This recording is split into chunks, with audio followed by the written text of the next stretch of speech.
നിങ്ങൾ ഈ സ്ക്രീനിൽ കാണുന്നത് കഴിഞ്ഞ ദിവസം എൻ്റെ വീഡിയോയുടെ താഴെ വന്നൊരു കമൻ്റാണ്. അപ്പോൾ അതിൽ അദ്ദേഹം പറയുന്നത് ഡയബറ്റിക്കിന് കഴിക്കുന്ന മരുന്നിൻ്റെ സൈഡ് എഫക്റ്റ് കൊണ്ടാണോ കിഡ്നി തകരാറുണ്ടാകുന്നതും കണ്ണുകളെ ഒക്കെ ബാധിക്കുന്നത് എന്നുള്ളതാണ്.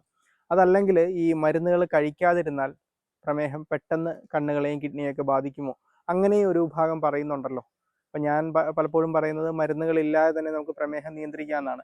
അതെങ്ങനെ വിശ്വസിക്കാൻ പറ്റും എന്നുള്ളതാണ് അദ്ദേഹത്തിൻ്റെ ചോദ്യം. ഇവിടെ നമ്മൾ മനസ്സിലാക്കേണ്ട കാര്യം, പ്രമേഹം അതായത് നമ്മൾ രക്തത്തിൽ പഞ്ചസാരയുടെ അളവ് കൂടി നിൽക്കുന്നു എന്ന് പറയുന്ന ഈ ഒരു അസുഖം പലപ്പോഴും അതൊരു വാസ്കുലാർ ഡിസീസ് ആയിട്ടാണ് നമ്മൾ കണക്കാക്കുക. അതായത് രക്തക്കുഴലുകളെ ബാധിക്കുന്ന ഒരു അസുഖം. ഉയർന്ന അളവിൽ പഞ്ചസാരയുള്ള രക്തം നമ്മുടെ രക്തക്കുഴലുകളിലൂടെ സർക്കുലേറ്റ് ചെയ്യുന്ന സമയത്ത് ഈ രക്തക്കുഴലുകളെ അത് ദ്രവിപ്പിക്കും. മനസ്സിലായില്ലേ? അങ്ങനെ അതാ വാസ്കുലാർ ഡിസീസ് എന്ന് പറയുന്നത്. അങ്ങനെയാണ് ഇത് കണ്ണുകളിലെ റെറ്റിനോപ്പതിയും നമ്മുടെ കിഡ്നി നെഫ്രോപ്പതി അല്ലെങ്കിൽ ന്യൂറോപ്പതി പോലുള്ള കോംപ്ലിക്കേഷൻസിലേക്ക് പോകുന്നത്. അത് പ്രമേഹത്തിൻ്റെ കോംപ്ലിക്കേഷൻസ് ആണ്. അപ്പോൾ നമ്മൾ അതിനാണ് ഇതിനെ ചികിത്സിക്കുന്നത്, പ്രമേഹത്തിനെ. മനസ്സിലായില്ലേ? ഈ കോംപ്ലിക്കേഷൻസ് വരാതിരിക്കുന്നതിന്.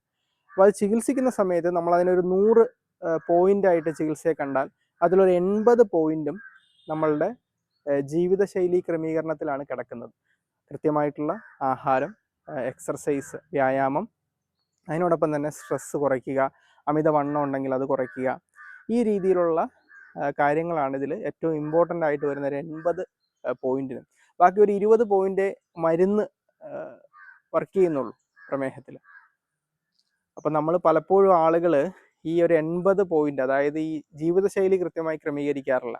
ആഹാരമാണെങ്കിലും എക്സർസൈസ് ആണെങ്കിലും സ്ട്രെസ് മാനേജ്മെൻ്റ് ആണെങ്കിലും അത് കൃത്യമായി നിയന്ത്രിക്കാതെ മരുന്നുകൾ മാത്രം കഴിച്ചാൽ ഒരിക്കലും പ്രമേഹം, നമുക്ക് ഷുഗർ ലെവൽ കൺട്രോൾ ചെയ്യാം, പക്ഷെ അത് ഒരു 10 വർഷം 15 വർഷത്തിൽ ഈ പറഞ്ഞ കോംപ്ലിക്കേഷൻസുകളെല്ലാം നിങ്ങൾക്കുണ്ടാകും.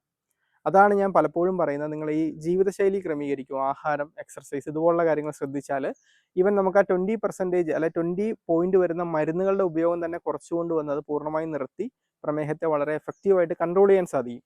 മനസ്സിലായില്ലേ? പിന്നീട് നമ്മൾ ചെക്ക് ചെയ്ത് മോണിറ്റർ ചെയ്യണം. അതായത് ബ്ലഡ് ടെസ്റ്റ് ചെയ്ത് HbA1c 3 മാസത്തെ ആവറേജ് നോക്കി പ്രമേഹം കൺട്രോളിലാണ് എന്നുള്ളത് ഉറപ്പുവരുത്തുക. മനസ്സിലായില്ലേ? അങ്ങനെ വളരെ ഹെൽത്തി ആയിട്ട് നമുക്ക് മുന്നോട്ട് പോകാൻ സാധിക്കും. മരുന്നുകൾ കഴിക്കേണ്ട, പ്രമേഹത്തിൻ്റെ കോംപ്ലിക്കേഷൻസ് ഒന്നും നമുക്കുണ്ടാവില്ല.